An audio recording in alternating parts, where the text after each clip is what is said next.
Welcome to another episode of Motivating Monday, the first Motivating Monday of the year 2024. And we'll be starting on a new series on the fruit of the Spirit. And today I'll be covering the first aspect on love. Now, before I get into what love is, let's look at the context surrounding the fruit of the Spirit. And it is interesting to point out that I recently went to a church camp and me and my group were given this topic on love, and we were supposed to prepare a short lesson on it. So I'm quite fortunate to have already prepared a bit beforehand.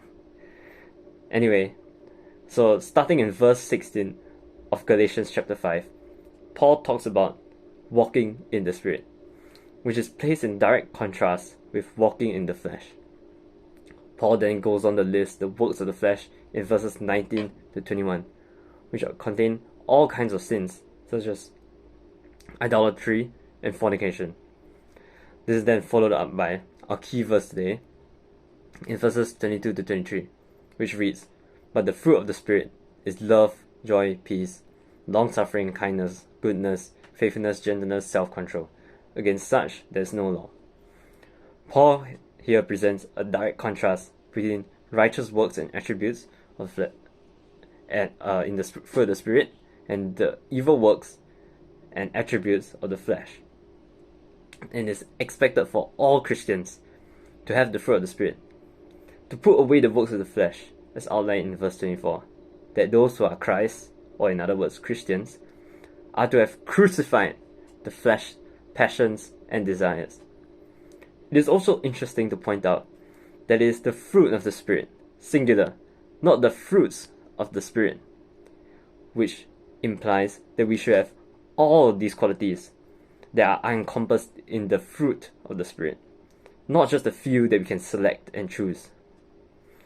Now that we have gone over the background of the fruit of the Spirit, let's examine the first aspect and the topic of the day, love. There are three main kinds of love in Greek and also generally. First is eros, which is physical and sexual attraction, the most common definition of love in today's world. Next, we have philos, which is like love in friendship and brotherly love, used in verses such as Hebrews 11 verse 1. Lastly, we have agape, typically used to describe God's love. The Greek word used for love in the fruit of the Spirit is agape, and though the initial definition is not exactly clear on what agape is, given that agape was hardly used outside the New Testament in Greek texts, we can look at other verses for better definition. The classic passage to turn to is 1 Corinthians 13 verses 1 to 8, which also uses agape. We are not going into detail of the entire passage, but a quick read will give us a few points about what love is. Looking into verses 4 to 8, Paul lists the different qualities of love. Love suffers long and kind. Love does not envy, does not parade itself, is not puffed up, does not behave rudely, does not seek its own, is not easily provoked, thinks no evil, does not rejoice in iniquity, rejoices in truth, bears all things, believes all things, hopes all things, endures all things, and it never fails. Immediately, we can see the difference between agape love and the usual definitions of love that we have in the world. As a big fan of romance stories myself, I can say that love is almost always envious in those stories, with the massive drama that occurs between the love interests fighting for their love. Not just in fiction, we see love between couples nowadays being so short-lived, unable to endure tough times, with divorce rates climbing with each passing year. The love from the fruit of the Spirit is unlike any of these. From the passage, we can clearly see that this love is one that stays forever, even despite shortcomings. It is one of compassion. These values of agape love are further emphasized by many of Jesus' teachings. Matthew 5 verse 43, love your neighbor as yourself. the following verse, love your enemies as yourself. Even the people that we despise, we are to, as Jesus says, love them. So, why must we then have this love? Why do I have to love even those that I hate? Because God is love. And if we claim to believe in Him, we must also abide in love. After all, agape is literally only used to describe God's love. 1 John 4, verse 7 to 8. If we don't have love, we don't truly know God, because God is love. Jesus also sets the perfect example of someone who displays love. He not only gave Himself to be a sacrifice for our sins, He even prayed that God will forgive those who crucified Him. Luke 23, verse 34. We didn't deserve to be saved at all, being recalcitrant sinners and all falling short of His glory.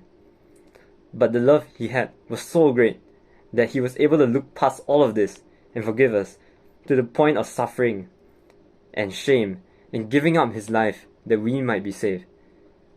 This is what true love is. It's not like those romance stories. It is one that, despite shortcomings, is able to exist. The other party doesn't have to do anything, unlike in normal relationships. This love comes from within, from oneself, loving everyone equally. Now, this doesn't mean that we have to get really close with the people that we don't really like or have done evil against us, but rather we don't necessarily take revenge on them or go chase after them or do something bad to them, but we still maintain respect and care for them just as any other person. That's what love is, and all we have to do is let God judge them. Now, as followers of Christ, we should follow His great example of love. 1 Corinthians 11, verse 1. Paul states, "Imitate me, just as I imitate Christ."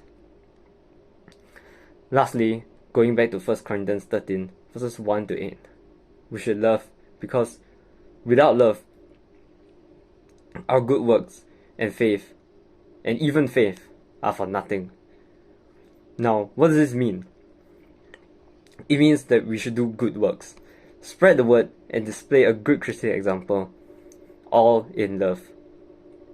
Don't just donate money because it will earn you a tax deduction, or volunteer because it will add to your resume, or fulfill community service hours for school. We should do charitable deeds out of love for the people that will benefit from them. Similarly, with our faith and evangelism, we don't spread the word just because we are trying to fulfill a requirement to enter heaven. Rather, we do it out of pure intentions and out of love. Similarly, we have to set good Christian examples and be lights of the world, not to elevate ourselves above others, but to show them the joy and goodness of leading a Christian life, and that out of love, hope that they will also be convinced to be a Christian one day.